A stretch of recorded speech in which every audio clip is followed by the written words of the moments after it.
Snail Mail. Samantha Berger. Pictures by Julia Patton.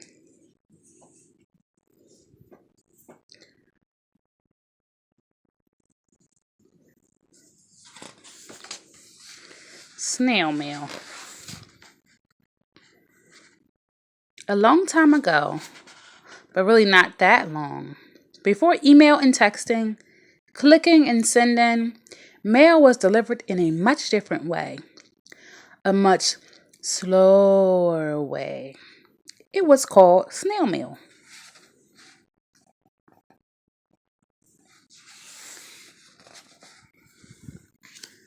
Many suspected it was called snail mail because snails delivered it.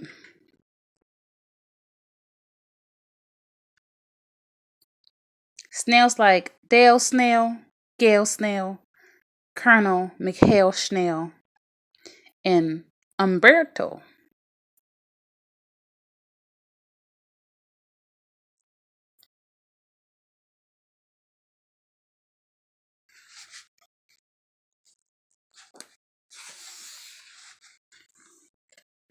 Although it took much longer, everyone agreed that some things were just a little more special when they were delivered by snail mail.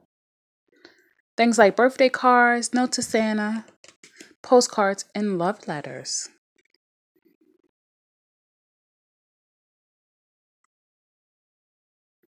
One such letter was made by a girl who loved a boy. It was a card made with her own hands, written in her own handwriting, and sealed with her own kiss. It even smelled a bit like her. It had to be delivered by snail mail.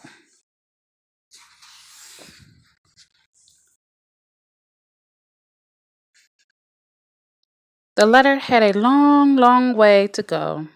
It would start on one side of the country where the girl lived and would travel across to the other side where the boy lived. It was a very big journey, especially for a snail.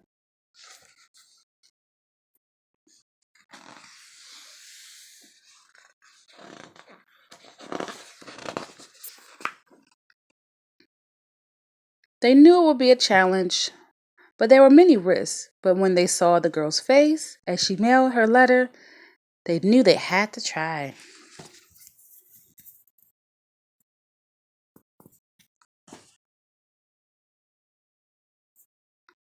Dale Snail looked determined. Gail Snail looked ready. Umberto looked like he had been working out. Snails, take your places, said Colonel Mikhail Snail.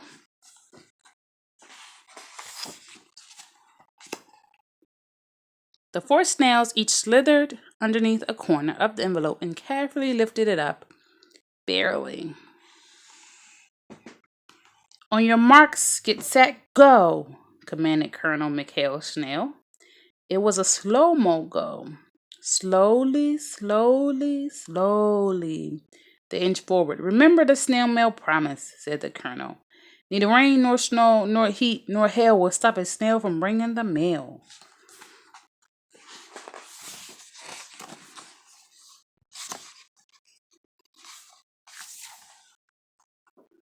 They started their journey by crossing the desert.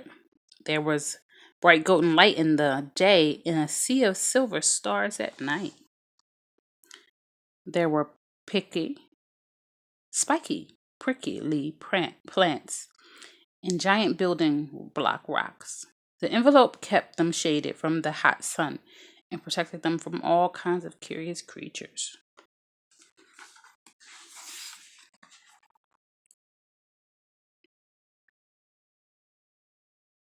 Steadily, they made their way through red rock canyons with dripping sand castles and rippling dunes, and though they were tired and very thirsty, the whole time they chanted their snail mail motto. Neither snow, nor rain, nor heat, nor hail will stop a snail from bringing the mail.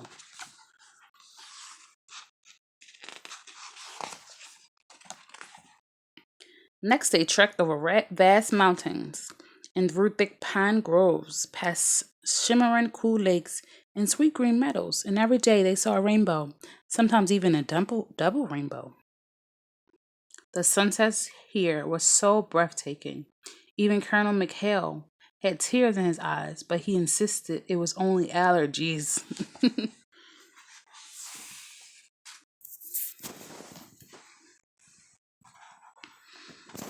And even though their progress was very slow, there was something special about slowing down to look around and notice.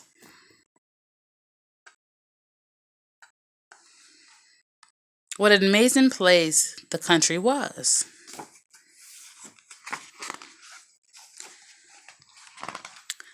They wound their way through cornfields and crossed flatlands.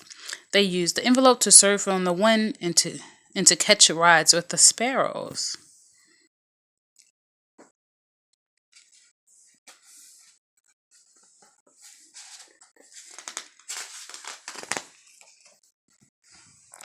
Sometimes it poured, sometimes it blizzarded, sometimes it got blazing hot.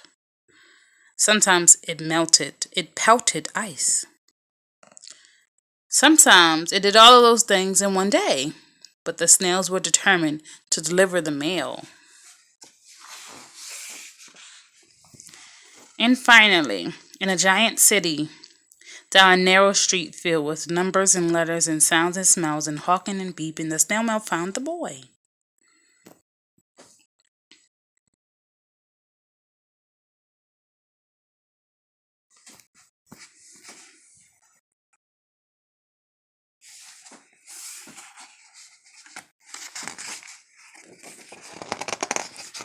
The boy opened the envelope and saw the girl's letter.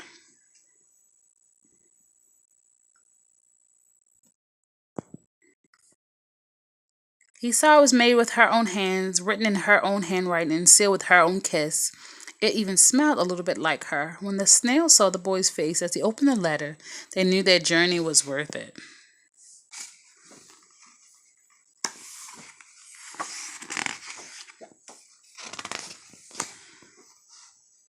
And there was also a letter waiting for them. It was from the United States Snail Mail Office. It was written in fancy letters and sealed with a shiny steel seal. It even smelled official. Inside, they found a letter congratulating them and 4 gold medals for good service.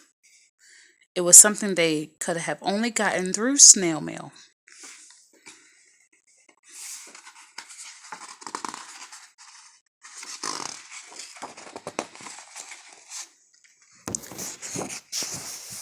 Neither snow, nor rain, nor heat, nor hail could stop those snails from bringing the mail. So they hid it home to tell their tale. Only not slowly at all, because snail mail finally got an airplane. That's the end.